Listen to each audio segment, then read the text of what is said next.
Hello guys, welcome back to another video. In this video I'll show you step by step how to enable flash notifications on your iPhone. For example, if you get notification or message, the flash will be enabled, for example like this. If you enjoy this content, make sure to like and subscribe, and let's get started.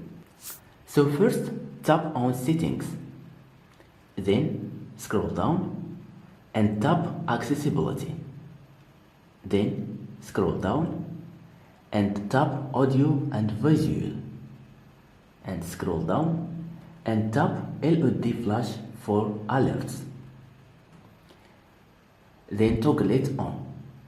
If you want to enable flash notifications while your phone unlocked, active this. And also if you want to enable flash in silent mode, active this also. So that's it, how you can enable flash notifications. Thank you so much for watching me. If you found this video helpful, please give a thumbs up and don't forget to subscribe, and see you to the next video.